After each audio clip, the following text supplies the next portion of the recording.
Rolex wearing. Woo! Diamond ring wearing. Woo! Kiss stealing. Woo! Wheeling dealing. Woo! Limousine ride. Woo! Jet flying. Woo! Sucking on a gun. Woo! And I'm having a hard time holding these alligators down. They give me 2 claps and a Ric Flair. Woo!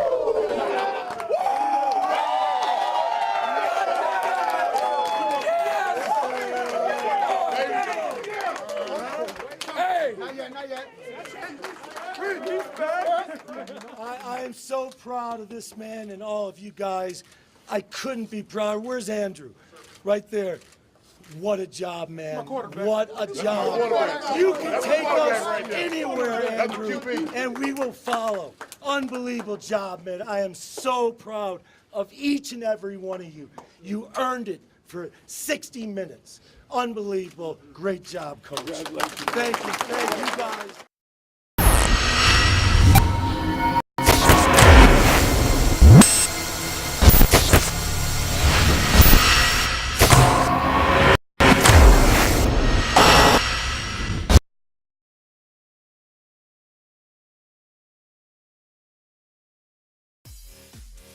We're not allowed to play this, are we? But anyway, Nick, dance! I'm a dancing. There we are. We'll play this instead. Well, there we are. We've had ourselves 4 very entertaining games for the divisional round of the NFL playoffs. But when all was said and done, we had ourselves some upsets. We had ourselves a couple of refereeing situations. We've had ourselves an entire weekend worth of enjoyment, Nick. I tell you what, Sunday night, that was one of the most emotional 3 hours I think I have been through with the Colts at Mile High against Peyton. The Colts somehow came away with a win. And 2 big things I want to talk about from the Colts side of things immediately. The defense, they finally showed up. And we have a running game. We have a running game! Biggest shock of the night. Biggest shock of the night was meant to be Peyton Manning. Biggest shock of the night is that the Colts have a running game. Yeah, well, we actually benched Trent Richardson, which is the most hilarious part. Trent Richardson was inactive this weekend, which was hilarious. But I think that it was insane. And I think a couple of things that we need to kind of start with. The key one is that we came out today that Peyton was playing with an injury. We know he was playing with an injury. He was down on the NFL's injury list. If anyone's thinking, oh, they just made this one up. You have a look. Week 16, Week 17, and this past weekend, he was down as having a thigh injury. Now, there's conflicting reports. Some are saying that he strained it. Some are saying that he's torn one of his muscles. Either way, we do know that this wasn't the Peyton Manning that we are used to. His accuracy, I'm not going to say it was abysmal, but it wasn't great. I don't think the accuracy was the major thing, though. While the accuracy was down, it was more the power. The power that was required and needs to be generated just was not there. So he wasn't exactly throwing every throw as an interception or anything like that, but he couldn't throw far. His range was really, really down. You look at Flacco, for example, early in the day. He could lob that ball down the field. He, unfortunately, didn't get the chance to do so right at the end of that game. We'll come back to that. But, yeah, you're right. It just seemed to be he didn't have much power. And you've always noticed with Manning, he kind of doesn't have the tightest spiral on the ball when he throws it. And it did seem to be that, it was a little bit more off than before. But let's give the guy credit. If it was a torn muscle, to be able to play 60 minutes worth of football in the cold was insane. Massive kudos. I'll tell you what, talk about putting on a brave face, because he never really looked like he was wincing or particularly struggling with it. So, I mean, he must have had a strong, stern face to get through it if that really was a bad sprain or tear or whatever it was on that muscle, on those muscles, because it wasn't just one thigh. Apparently, it was both thighs as well. Yeah, which is crazy. And again, there's so many reports coming out of it. We're not probably going to hear the full story, I think, until we get a press conference from Peyton. There's already been one announcement today from Denver. That is John Fox is leaving. And that one surprises me. Because as far as Harbaugh and the 49ers went, I could kind of understand it. John Fox is an amazing, and I mean fucking amazing coach. He's done a lot for that Broncos organization. I'm sure it must have been mutual, but it's an end of an era, in my opinion, for the Broncos now. And we've seen players talking about it already. You know, talking about how it is an end of an era for the Broncos. They might be back in the playoffs this time next year. I doubt it. I think that team is going through a brand new phase now. Fox leaving is one of them. But I think the keys to what is going to happen to that Broncos organization now, and that is partially because of the fact that he is, once again, an injured player, and secondly, because about the money he's paid, Peyton Manning, either, in my opinion, is going to retire on his own terms, which, you know, would be the fair way of letting him go. I've got a feeling that he might not be at Denver either way next year. Because go either into the trade market or the free agency market. The problem when you enter free agency market is the cost. The cost of the free agency market is quite high, so they're going to come up against a cost battle either way. They're never going to get the two star quarterbacks, if you like, of the draft, because they will go too early in the round. So that's obviously we're talking about Mariota and Jemais, what's his name? the idiot who plays for Florida State. That one. Yeah. They're going to go early, so they're never going to be able to capture them, either of them two. So they're going to have to look elsewhere, and it's going to cause them a real issue. And I agree with you. I do not see how Denver will be able to progress from here. But losing John Fox is probably bigger than losing Peyton Manning at this point, because when you've developed and built a team the way he has, and by the way, playing so well, then what on earth are they going to do now? Because it's a franchise's worst nightmare. Coach going and quarterback going. Like you can't get much worse than that than an abysmal defense, really, can you? It's not. You can't really get much worse. But what I will say is that the Bills have probably jumped the gun in getting themselves a head coach, because that is a head coach that is going to look very, very appealing to probably the Jets, down in Atlanta, Oakland, and by the way, can I just throw it out there, Kubiak has already said he's not interested in the Chicago job, leaves Mike Shanahan in the lead running. Oh, hello, John Fox of Chicago. I take him now. I'm telling you, I take him now. Yeah, Fox, I would think I'd put in Chicago, potentially. Cold weather team, always an advantage. Alternatively, let's not forget the 49ers need a new head coach as well. Yes, that is very true. A couple of people have talked about getting John Harbaugh from Baltimore, because here's the thing, is that Harbaugh's got a very good relationship with his players. Harbaugh jump ship, this is John Harbaugh, of course, then there's a good chance one or two players might come over with him, which is interesting. But as far... Which players are we talking, though? Well, yeah. In my opinion, it's got to be from the defensive side. And I posted this a little bit earlier on. I think that priorities now for the Broncos is very simple. They need to get themselves into a position that they have a quarterback. They've got two options. Keep Manning for a one-year contract. Let him do the kind of Richard Petty NASCAR farewell tour. Not throw the season away, but kind of have it as a season that is a rebuilding season. Aim for a winning record and pull on. They consolidate what they have, essentially, and build for the future. Because they would, if they can hold him for one more and let someone else develop, then great. But they're going to have to do something, because at this point in time, after the announcement of John Fox today, I think Denver, that franchise, is in serious trouble. Yeah. And it was like, well, good old-fashioned 4-year marriage. It ends too soon. There's lots of love along the line, but it kind of ended too soon, which is a shame. Of course, Manning winning a Super Bowl, Fox winning a Super Bowl, we'd be talking about a different story very easily. In fact, though, Manning, I think, would have left last year had he won the Super Bowl. I think that the O-line, you've got to keep as many of them as possible, and this is why it ties into Manning.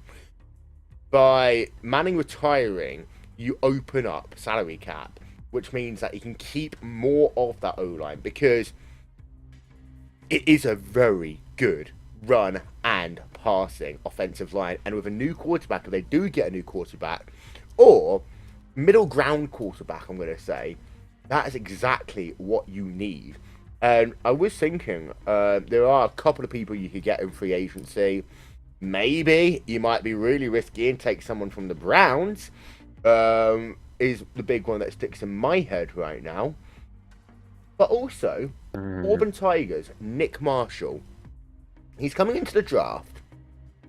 I think he's one of these players a lot of people are going to overlook. He plays incredibly well. He's a quarterback, he's used to working with a rushing offense, but when he needs to throw that ball downfield, he can. I wouldn't be surprised to see Nick Marshall. He's declared himself for the draft, I believe. I wouldn't be surprised to see him come in, but he'd have to be like a quarterback who you'd have to nurture. So you've got that option.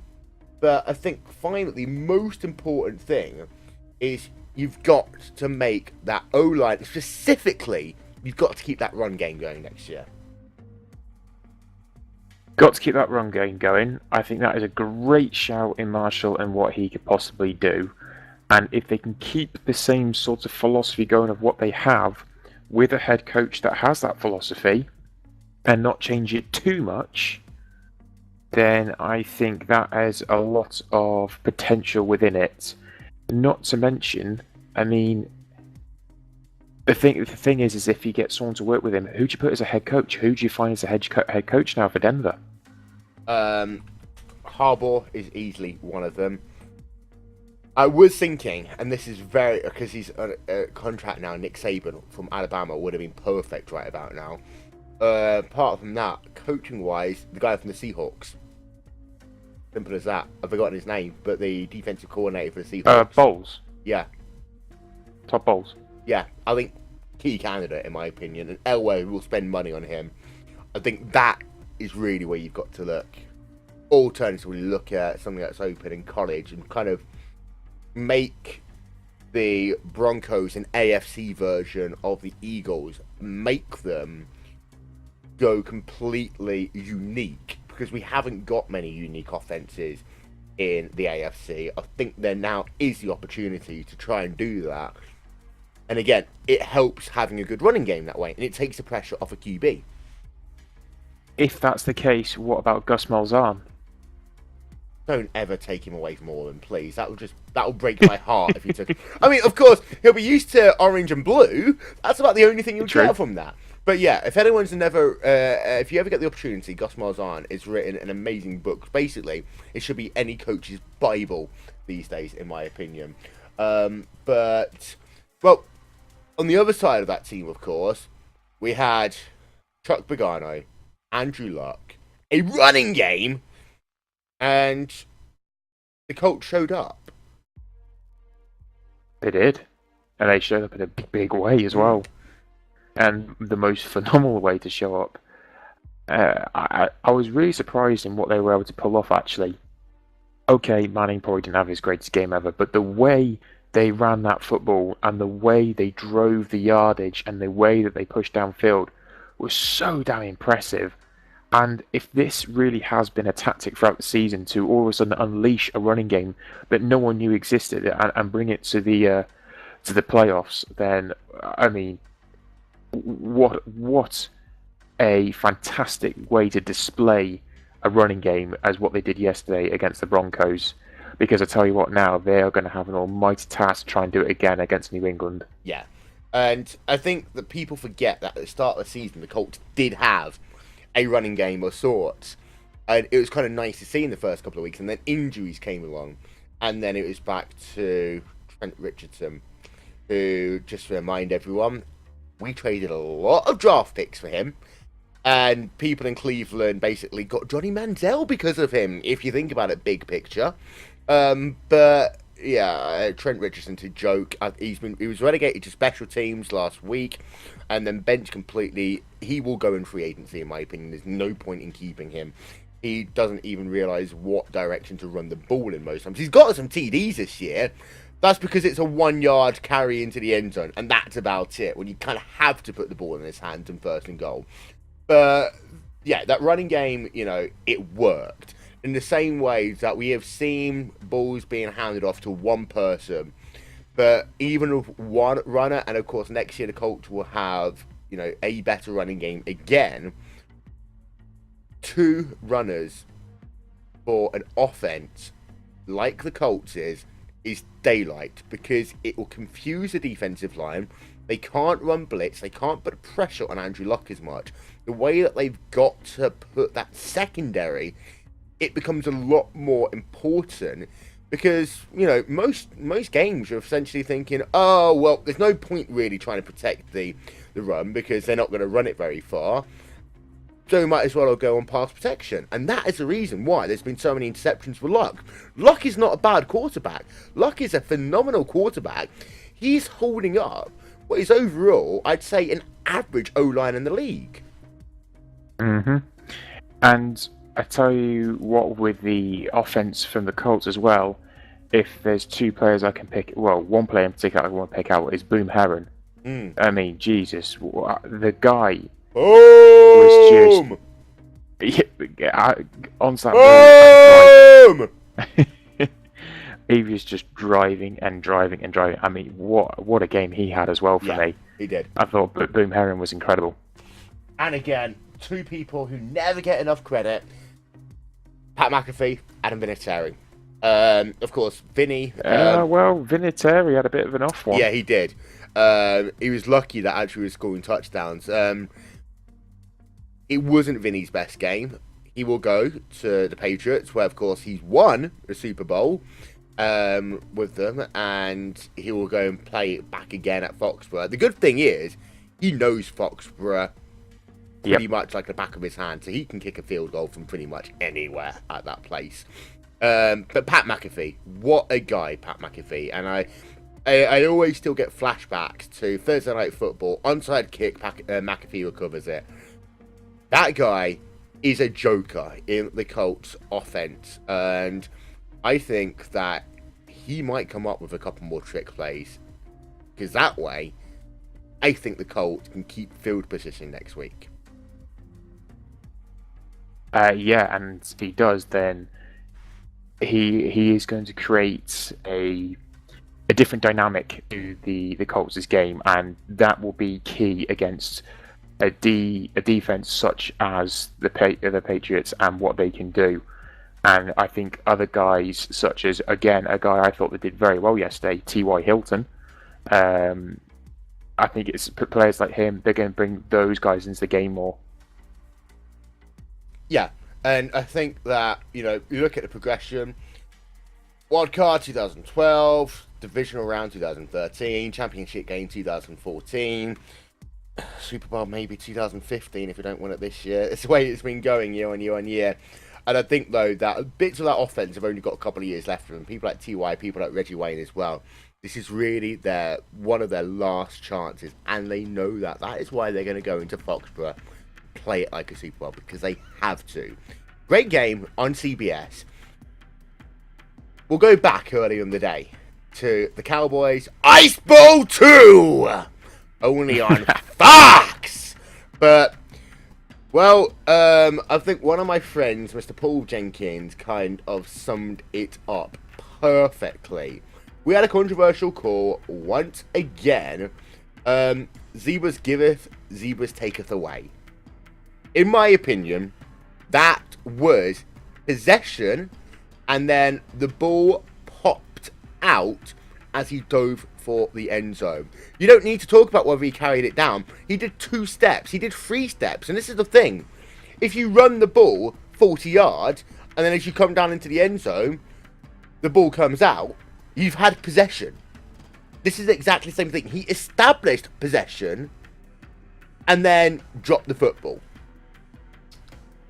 Well, he didn't even do that because he caught the football, established holding it, and actually catching the ball and having a motion of actually holding the ball for a couple of seconds. The impact of his fall, then popping it out of his chest and out of his arms, but then still retrieving the ball again to complete it. So to me, it was a completion, and I know there is a regulation that stands at the moment from a few years ago.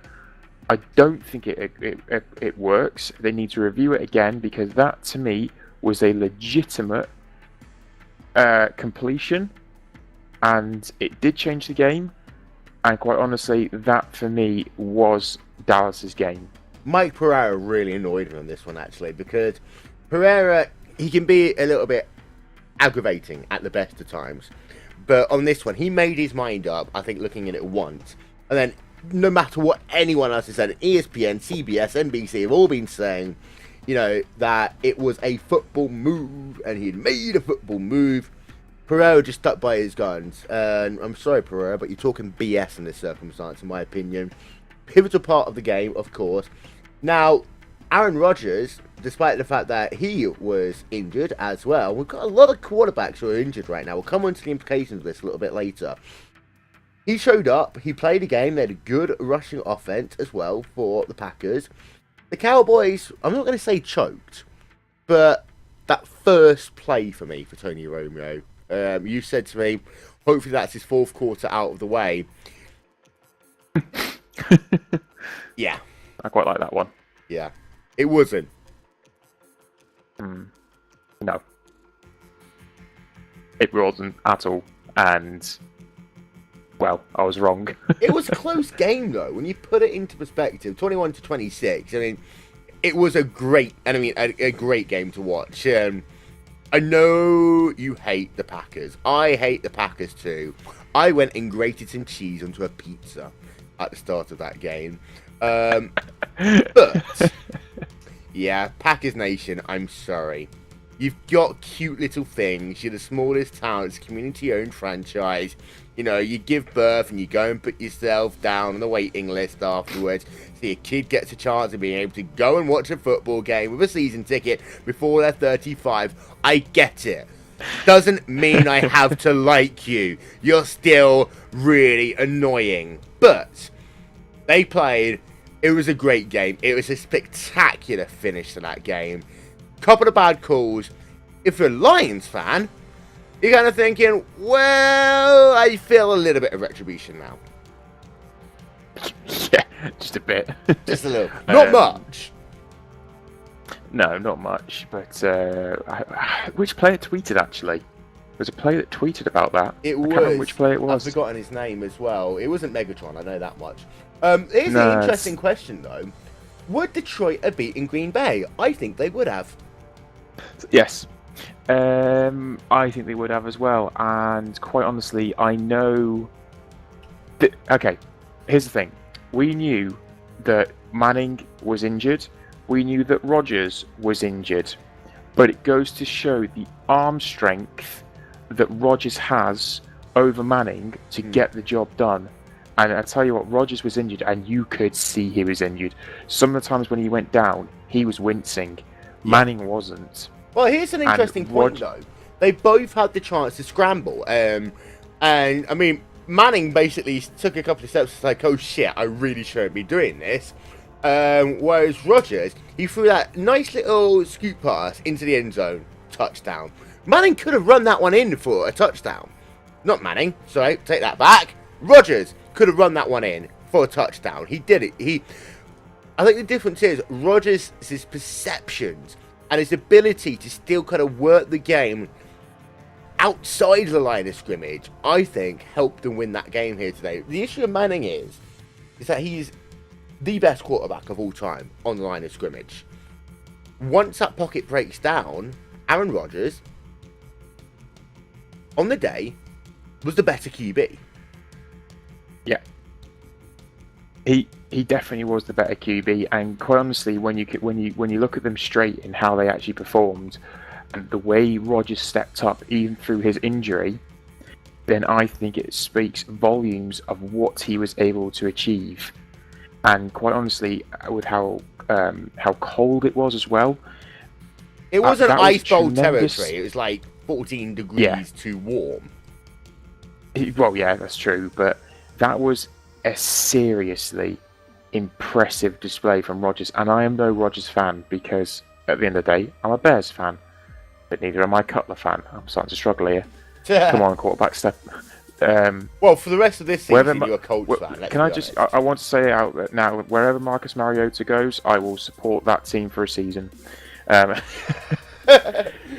Tennessee Titans. Well, I played for the Manchester Titans, so it works. Yeah, they are. Manchester Titans were a little bit better than Tennessee, though. Yeah, I like to think so. I'm only a rookie. Yeah. Yeah, so Green, I think it was phenomenal what Rodgers was able to achieve. But coming up against the Seahawks now, and he's going to carry that injury. Damn, I can't see it working. I can't, not against the Seahawks. You know what? I mean, geez, I think they'll tear them apart. Do you know why? The Seattle D have basically one defensive play they need to do: blitz, blitz, blitz. Just blitz, keep on blitzing. blitz until they. And yes, this is a possible. Someone's going to say, there's a bounty on his head, and of course, that's illegal to have these days. There is a bounty on Rodgers' head. Team bounty. It's let's go and I don't want to say injure him. Let's go and make him feel pain as much as possible. And I think make sure he's sacked. Make sure he's on the floor. Yeah, as much as possible.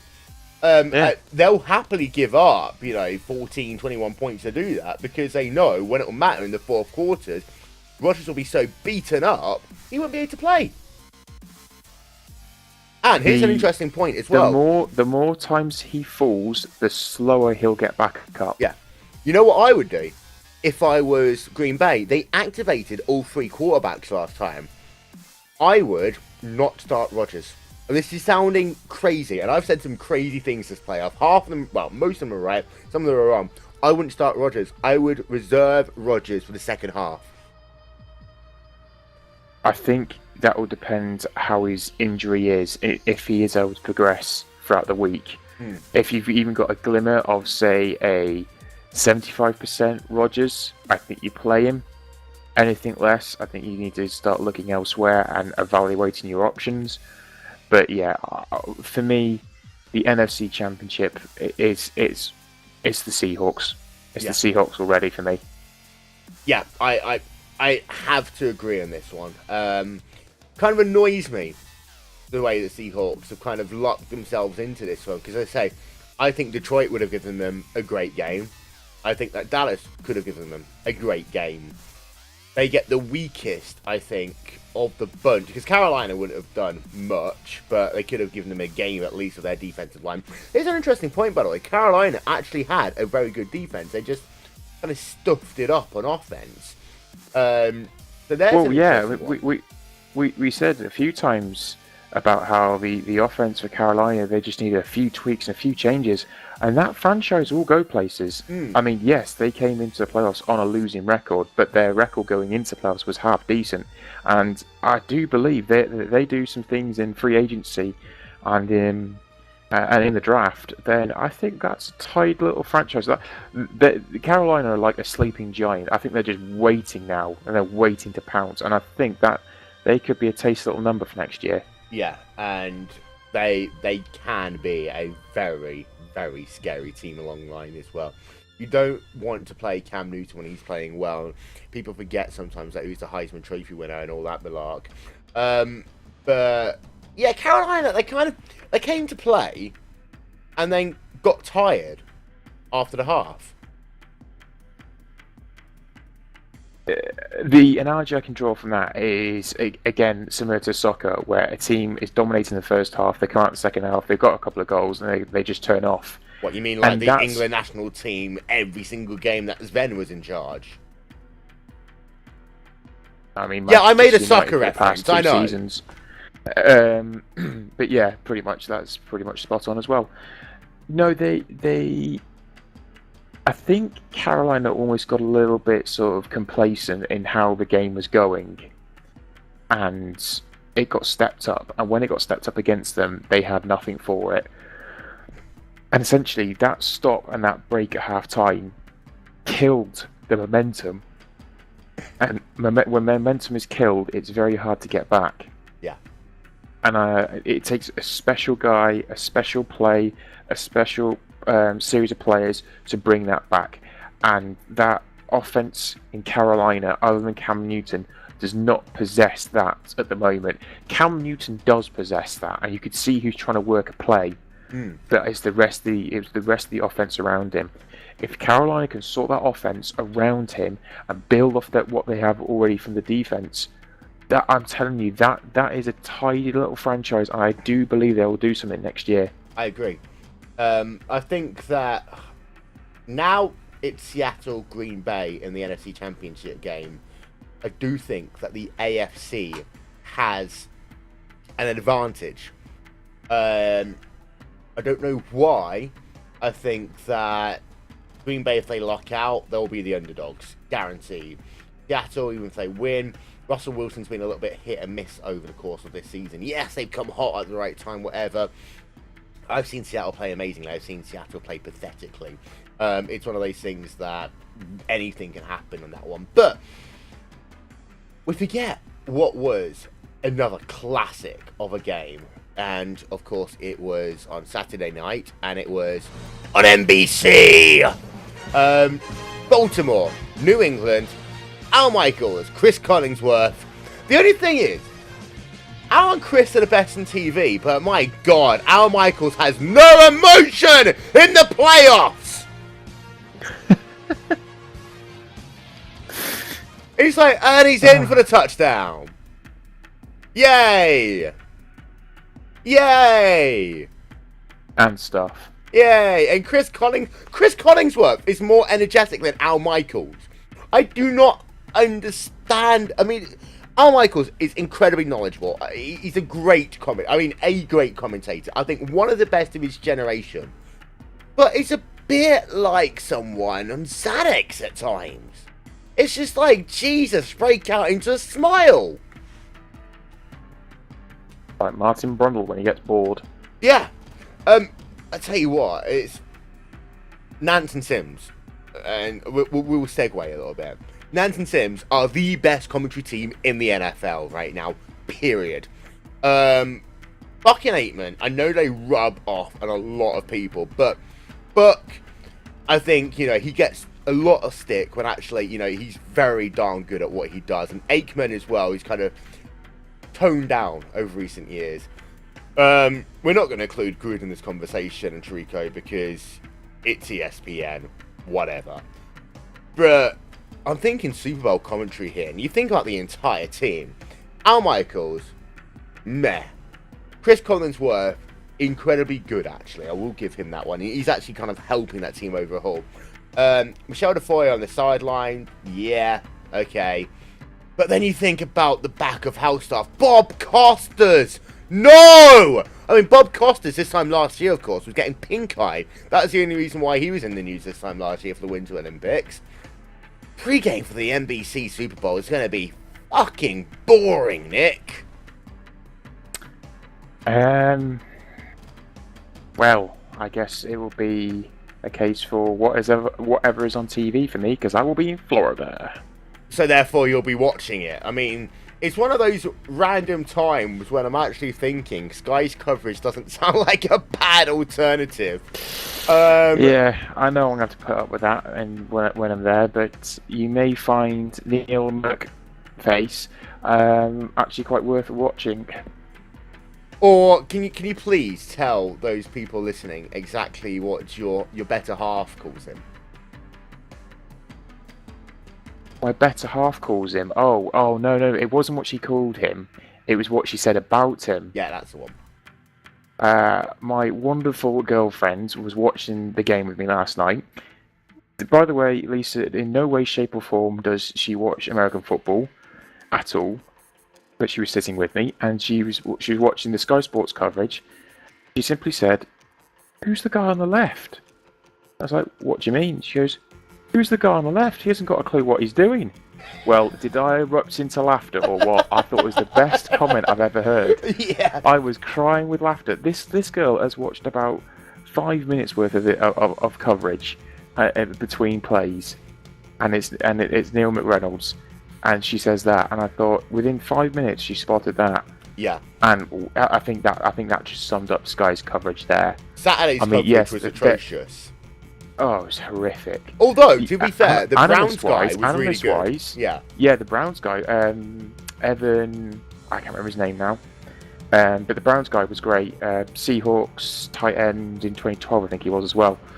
But he was good. I liked him. The analysts that they generally have on there are good. Yeah. Presenting wise, it needs a lot of work. Kevin Cadle's alright. Kevin Cadle's nice. Kevin Cadle's alright, and Kevin Cadle when he's on Sunday's broadcasts, he's good. But when he's just too lazy to get out of bed on a Saturday. Yeah, when he does it on a Saturday, then you are talking a bit of a nightmare, bore fest. He tries to incorporate American terminology, words in the most British way, and it's cringeworthy.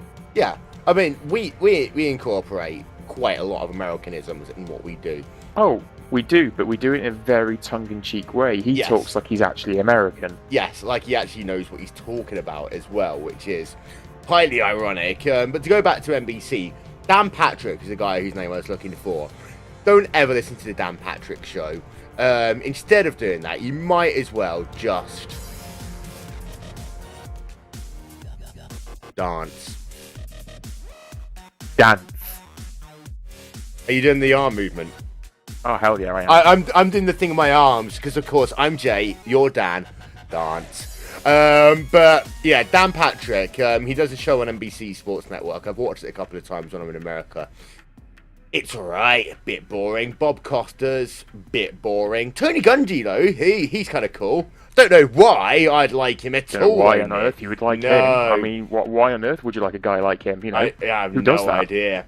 Rodney Harrison, he's alright. He played safety for the Chargers and the Pats. 2-time Pro Bowl selection, and he has 2 rings.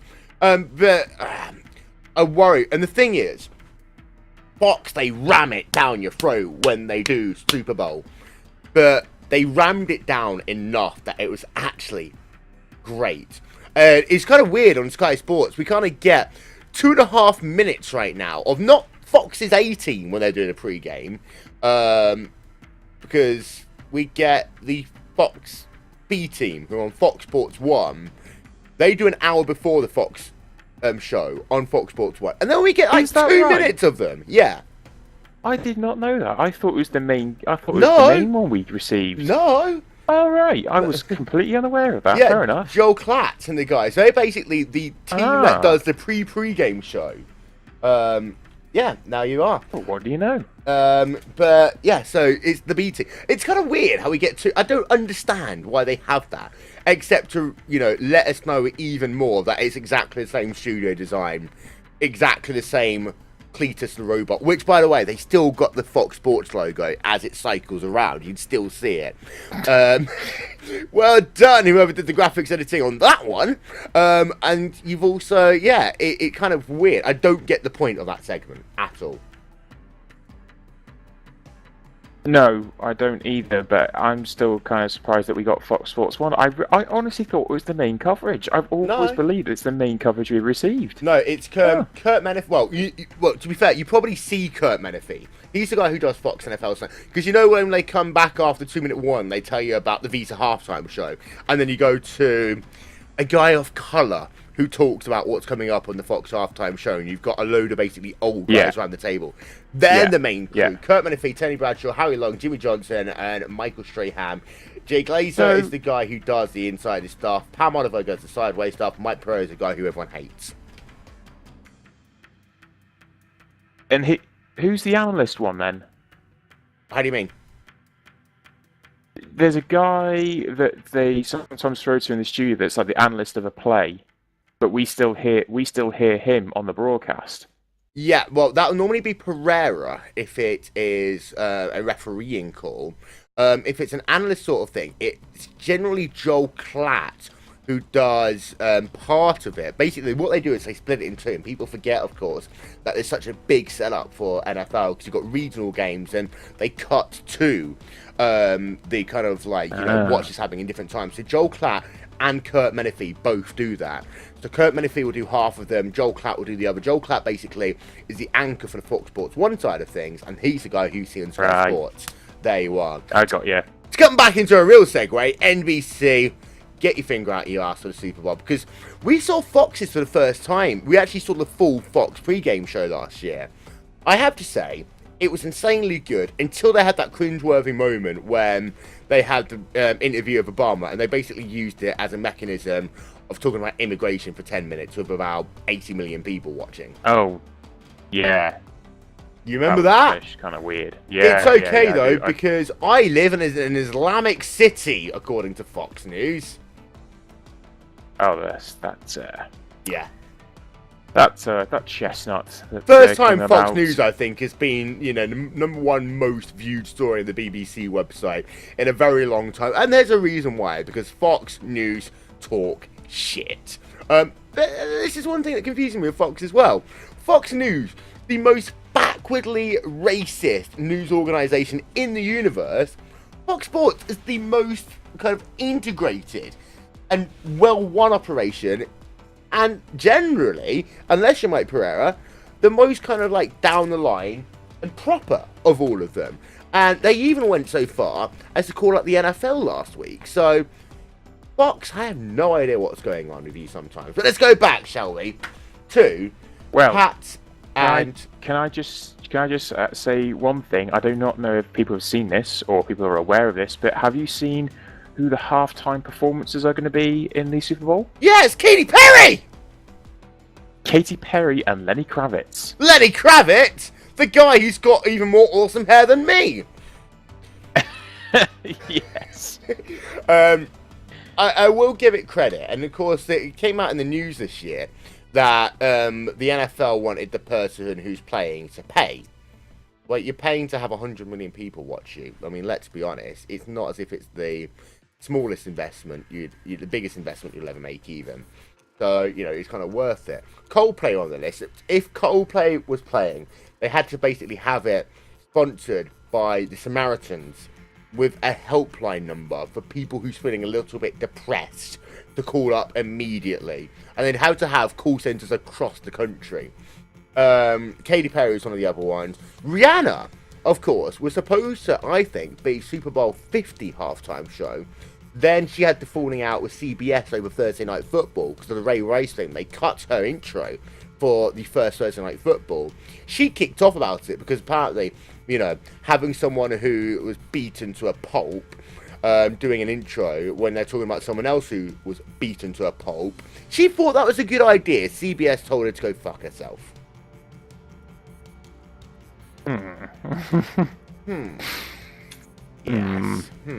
Yes, that's the Super Bowl halftime show. I think. Well, I tell you what. All I'm saying is the day that the Super Bowl returns to the Sun Life Stadium in Florida and the Who walk on, we are all going to be made again. Yeah, I think this could be. That was special. It was.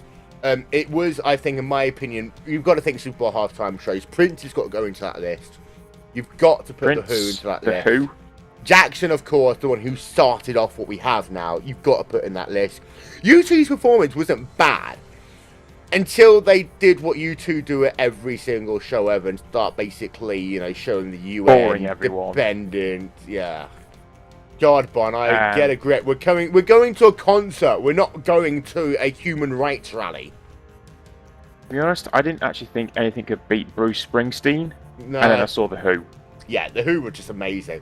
I do have to say, they were phenomenal. Yeah, I do have to say the one of Beyonce was alright. Last year, I was kind of surprised, but pleasantly surprised. There's only one thing when Kravitz comes along, though. He won't be playing live. Sorry to burst that bubble already. He won't be playing live. Now, Katie will be singing live. The reason for this is, and any sound engineers will get that, it's very difficult to get sound to work for the stadium itself, but also for TV. And, of course, you don't know the full dynamics. You can't fill up a stadium with all that many people. And you've got, of course, people in the seat. You don't know how many's going to be in the seats, how many's going to be in the floor. It's going to be their most watched part of the game. It generally is. It's very difficult to get the right levels. So that's why they don't allow people to play their instruments live, but they will sing live. Well, which year was it? There was a year where you could not hear a single thing. That's the reason why the NFL basically do what they do now. Yeah. The good thing with Katy Perry is actually all we she need can to sing. All we need to worry about is what you. Yeah, Katy Perry is just a case of what you see. Quite literally. Well, yeah. But your girlfriend's going to be with you. You've got to be paying, not too much attention to certain parts. Well, technically speaking, that's not the case because I'm not here. Oh yeah, that's a good point. So no. Lisa, if you're listening, he'll behave. I promise. He'll be thinking about you when she looks at them. He'll be thinking about you. God damn. Should we talk about Ravens Patriots? I think we should. Well, this is the one that I got wrong. No, it's the one I got right. The one I got wrong was Cowboys. Yeah, you got right. I was going to say that you got this right. This one right. Brady, when he steps up, is insanely good. I do think two things come to mind about that game. A, what a trick play of Edelman. What a trick play. That has to go down, in my opinion, for one of the plays of the year. And also, all the people complaining about the Patriots looking at a rule book and finding a way to interpret it. Genius by Belichick is what I say. Absolute genius. They weren't breaking the rules. They declared their receivers. Yes, they did it last second, but you're in a playoff game. You take risks. Mm-hmm. Did nothing wrong. And it was like you said, it was just a genius bit of play. Genius bit of management. I will say that, the Patriots, they showed why they are consistently one of the best teams in the NFL. Belichick, people often don't give him the credit he deserves. Him and Brady is one of the greatest combos of all time. It's been a while since they won a Super Bowl, and let's be honest, Brady's not got many more years along him, but once again, they're in a championship game. Once again, they showed they could do it in a divisional round. Question is, can they then do it again next weekend? They did it all well against a team, let's be honest, Ravens. They refused to die with Flacco. And Flacco, he did make a couple of meh calls, but overall, Flacco played insanely well. The Ravens played insanely well. The Ravens' defense was insanely good as well.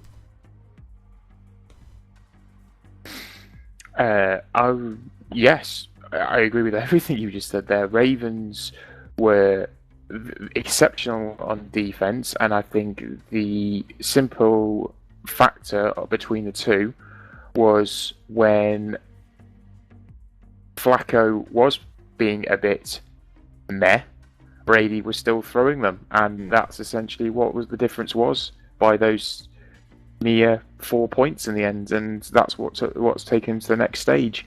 It's playoff when football. they come up against the Colts, though, the defense again will be a lot stronger, but I think you'll see better play calls from Andrew Luck than what you would do from Flacco.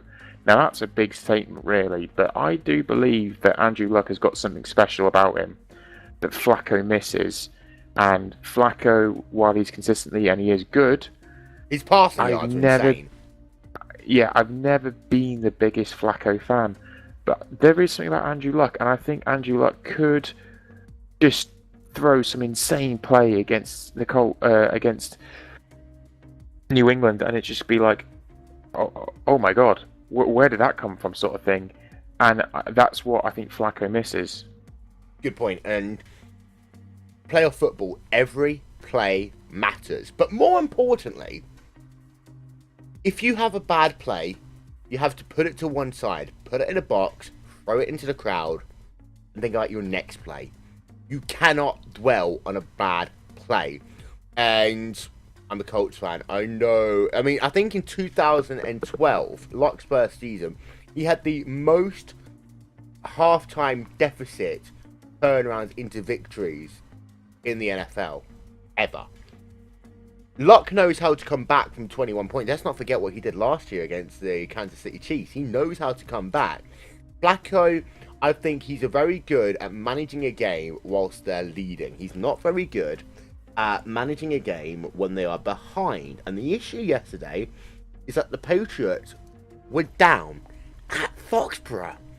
They came back, and the second that the Patriots got back in front, they tied the game, got in front, Flacco hit the self-destruct button. Yeah, Flacco, it's like he drops his head drops, his head goes, and he becomes demoralised. And I think that is eventually what is the difference between those types of quarterbacks and how to essentially dictate play and lead a team.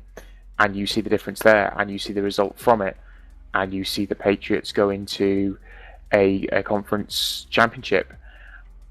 And that is why I just believe that when it comes to playoff times, I believe the Ravens will consistently make the playoffs. Mm-hmm. But I think in the playoffs, that is why the Ravens will fall short. And quite honestly, while he is an exceptional quarterback, Joe Flacco, I don't think he's near the level He's top of Brady or Rodgers. I'd put him in top Manning. 5 of quarterbacks in the NFL right now. Mainly because we're kind of in a weird stage of QBs at the moment. You know, Kaepernick's done nothing really this season at San Francisco. You have a look across the league. Wilson and Luck kind of, you know, driving that new breed. Eli Manning, meh. Peyton will put to one side. Eli Manning is beyond meh. He's just poor. Piss poor at the moment. Yeah. Yes, he's won 2 rings, but you know what? He had a team helping him for that. He didn't do that one by himself. No, he did not. I think you look up and down the field right now. Yes, he's up there. I mean, for example, Drew Brees is still up there, one of the best QBs in the league right now. But for Flacco, it's I don't think that he's a motivator. That's the issue. No, he's not. He's the type of player that needs to be motivated rather than motivate others. Yeah. But, of course, this coming weekend, we have got ourselves 2 more games. Championship games. NFC one, it's a weird one. Because you've got Green Bay going to CenturyLink. And that will make life very difficult for Rodgers.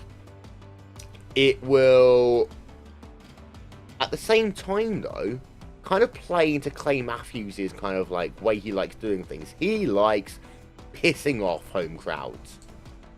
I think that it's either going to be a 3-point game or it's going to be a blowout.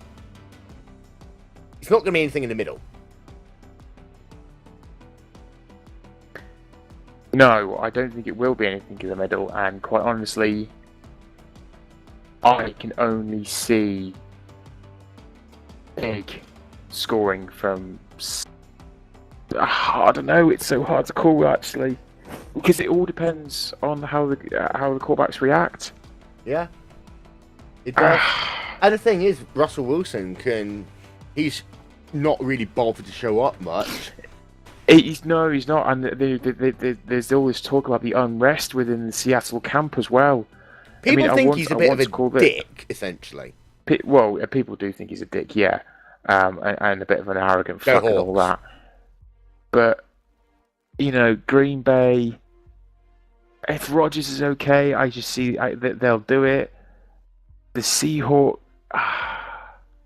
It's the number 1 and 2 seeds. NFC is so hard to call. But the thing is when you look at history and the way that the leagues and the conferences have worked out. There was that entire spell, like what was it, mid 80s to what, mid 90s, Yeah. when it was only NFC teams winning. Yeah. Then you went through a stage of where it was like 2 AFC, 1 NFC, back to AFC, back to NFC, and it switched. And it's getting more consistent where the teams, where each conference is starting to balance out. Okay, NFC, I'm going to go with it. I'm going to go Seahawks. Okay. I'm going to go with Packers. I don't think that the Seahawks will get it done. I think that Aaron Rodgers, they will find a way, and the defense, the Packers, is the most important part of that game, not the Seattle defense. We know how good the Seattle defense is. The Packers defense, if they can hold up, Clay Matthews has got to have the game of his life. I think that they can get that one. And that is going to, I think, be a very tough game. That's at 3:05 p.m. Eastern Time. Have I ever told you, by the way, here's a trivia question. What time do the early games start on the East Coast? Early games on the East Coast. Yeah, local time. Local time. That's going. I'm trying to think of the time difference for us. That's like, what? It's something stupid, isn't it? It's like 7 minutes past 1 or something. It's 1 minute past 1. It's not 1 o'clock. Okay. The reason why is because it allows, like, they come into NFL programming at 1 o'clock, and they get the CBS welcomes you to this presentation of the National Football League. Then they show a commercial. They're into NFL territory then. And the game starts at 1 minute past 1 to allow them to have that early commercial. There's your trivia fact for the day. Ah. Yeah. There you go. And then, of course, we've got double headers. You get regional games starting at 5 past the hour, the national game starting at 25 past. But yeah, it is going to be at... In fact, should we do this properly? Okay. The NFL. Hawks. Sunday. Packers. Seahawks. Championship game. 5 past 3 Eastern Time. Watch it. Watch it. Watch it. I just realised that that's going to be a really early game for the West Coast. That's a morning game on the West Coast. That's a morning game. Yeah, that's going to be 5 past 11 in the morning. That's going to be interesting for the West Coast. It really is. And they rotate it because, of course, the NFC is the home team this year. Because they alternate home team, away team. The away team gets the distinction of being able to play the latter game. The home team plays the early game because that way it kind of evens out. Because, I mean, yes, there's not much difference. But, of course, the home team gets a bigger locker room, for example, when you come and play at, well, when it'll be Glendale, Arizona. So there we are, another random trivia fact, but that's weird, starting a game in the morning. That could have an effect in Seattle.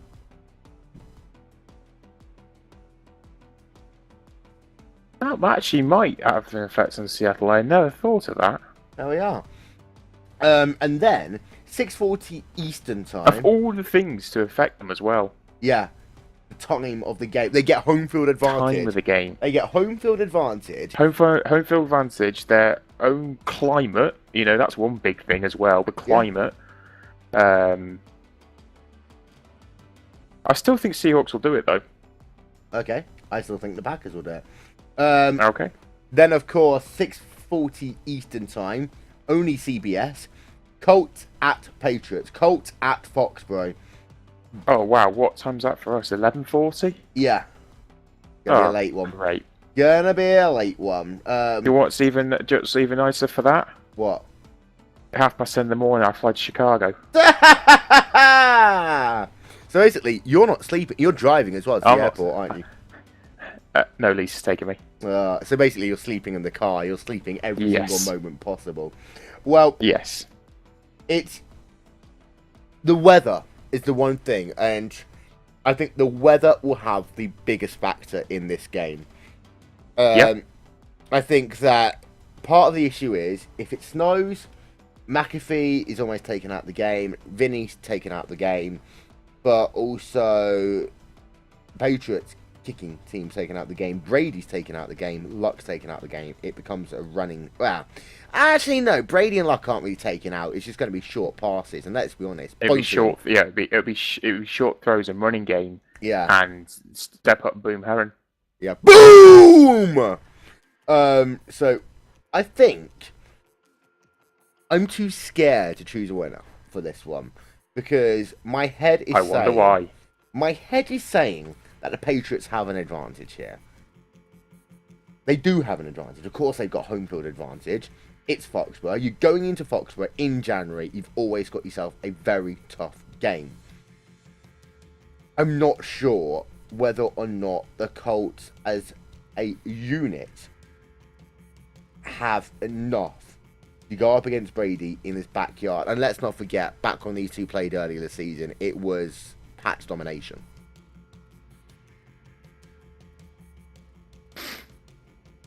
What are you saying then? I'm saying I'm not going to choose a winner for this game because my heart, of course, I'm a Colts fan. I've got a Colts tattoo. I would love to see the Colts go to Arizona. It's going to be the toughest game. And for Andrew Luck, he's playing basically the two toughest games of his career, one after the other. Because it was Peyton Manning at Manning's house.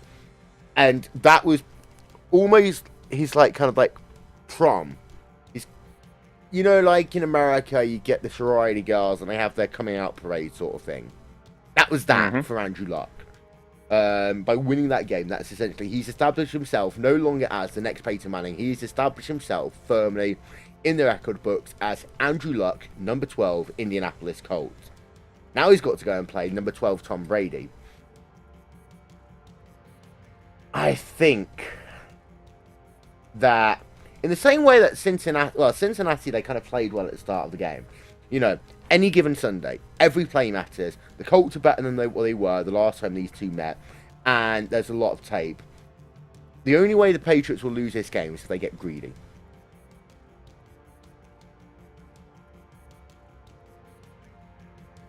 Okay. I think it's going to be the Colts. Okay. And here's why. The Colts got taught a lesson in the regular season. Yep. The Colts learnt a lesson in the regular season off it. Yep. They have, and I believe going into this game against the Patriots, the Colts are also a different team from what they were in that game. They have developed a run game that I genuinely believe that could overrun the Patriots. I think Andrew Luck has the calmness and the ability to throw deep, to throw short, and to guide the team. And I believe they have a defense that is capable of stopping New England in many different ways. I personally believe that New England relies too heavily on Brady, and while they do have home advantage, the Colts defense will prove to be a worthy adversary of the New England offense, taking the crowd out of the game. And by the way, that is one thing you just made a very good point there. I couldn't believe, considering the level of the game, how quiet New England Stadium is. It really is. They're not very loud. I mean, I'm going to piss off a lot of people when I say this. A lot of New England fans are fangirls. Let's be honest. Yes. I was actually listening to Jay and Dan's podcast earlier on, and one of the guys was saying about the Packers and how the Packers would welcome teams on flights up to Green Bay, and they would actually like tailgate with them, where most teams would be quite hostile and most fans would be quite hostile against each other. The Packers are welcoming them, and how loud and how great the Packers fans were. And then you get the 12th man at the Seahawks and how incredible their stadium is. Considering the following and considering the fan base that the Patriots have, they're not the most passionate, I would say, of fans. No. I would associate that with other teams. They're kind of trendy NFL fans, really, aren't they? They are kind of like the it team. They're kind of like, do you want to pick a team in American football to support, or let's pick New England sort of thing. Yeah. Then they always wear the jerseys a little bit too tight as well. They'll pick one of those sizes. They're pretty boys. Yeah. And I think for the reasons said before, and the fact of the way that the Colts have been playing, then I do genuinely believe that the Colts can do a number on New England, because I don't think New England are all that. I mean, yes, they went on that incredible run in regular season, and after their shocking start, I don't know. I'm not convinced of those four teams. The Patriots are the least convincing for me. Yeah, and I do think that there's little bits here and there as well that I don't know, for example, how, what the key feature of a Pats fan is. It's one of those things that overall it's just like, oh, really? Okay, whatever. And the most, like, for example, you see some people getting dressed up, and the most that a Patriots fan will do will be putting 2 little bits of war paint on. How cute. Because they don't want to get their skinny jeans dirty. Yes, how very sweet. And there's one more final thing as well, which is in the Colts' favour, and I did allude to it earlier. Andrew Luck knows how to come back from being 21 points down. He's done it so many times. Doesn't matter. And this is the thing, is that Andrew Luck's gotten better at playing 4 quarters worth of football. And in fact, I think that was the first time I've seen Andrew Luck play 4 quarters worth of football, and I was proud of him. Normally, it's half a game. Recently, it's gotten up to 3 quarters of a game. I, last year, basically didn't even bother watching the first half because I knew that would be 14 points down. But Andrew Luck will come out in the second half and say, oh, time to throw the football. Off we go! Yeah, and that's, I agree. I'm just, for me, it's Colts. There we are. And that will be only CBS. Before we go, do we want to talk about a quick pick for tonight? Go Ducks or go Buckeyes? Right.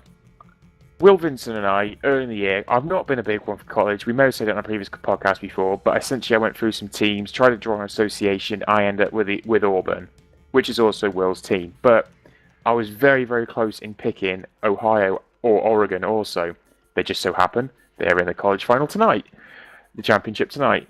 So of what I have seen, of what I've learned, of what I've enjoyed, for me, Oregon Ducks. Okay. Just to make it fair, I'm going to say go Buckeyes. Because then we've got one each. I think it's going to be a great game. And ESPN are putting out all the stops. I mean, have you seen what their coverage is like? No, I've not actually got it on yet. No. They're basically, if you don't like college football, do not turn ESP on tonight. Simple as that. Here's how you can watch the college football if you are in America. You can watch it on ESPN, ESPN2, ESPN Goal Line, ESPNU, ESPN Deportes, ESPN News, ESPN3, ESPN Classic, and ESPN Radio. To ESPN then. Basically, yeah. If you don't like college football, don't watch ESPN. Watch Fox Sports 1 instead. Jay and Dan will look after you. But yeah, it's insane the amount of coverage and trade. We haven't actually got any TV ratings up for yesterday. But you know, we were talking about how good the numbers were for the New Year bowl games. Yes. They really are good, because viewing numbers for Saturday were lower. I mean, yes, it's Saturday football, but I'm still impressed by what college football's done in that one, to be fair. So, I'm expecting 40 million people watching this game. I think it's going to be insane. I think it's going to be phenomenal. I'm really looking forward to it. The problem is that I've not been particularly well today. I just hope I can stay awake. Yeah, I have work in the morning, but who knows? You know, Starbucks. I do as well. Starbucks, coffee. Shall we see how far we get along? I think that's a good call. Yeah. Well, ladies and gentlemen, What time do we start? What time does it start? 58 minutes. We still got 58 minutes Okay. to go. We're not staying on air. Ladies and gentlemen, thank you very much. We really can't rip this off, can we? We're going to get into so much trouble. We can try. Jay, Dan, we're sorry. Hey, we're not ripping you off. We are recognising how awesome you are. Thank you very much. 2 dudes, 1 pint. And Will Vincent, that guy has been Nick Crow. And enjoy the college football playoffs on ESPN. Don't forget, Fox! And only CBS. Dance. Yes, dance. Now dance. Dance. Dance. There we are. Fox! And only CBS. This coming Sunday. And then after that, well, we've got the Pro Bowl. Yay! Like anyone ever watches that one. It's one of the greatest weeks of football in a long time we've just had. We're going to have one of the greatest weeks of football ever this weekend. We're counting down the days to Arizona, Glendale, the Super Bowl.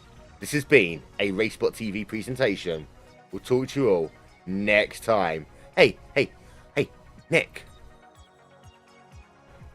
Yeah. Dance.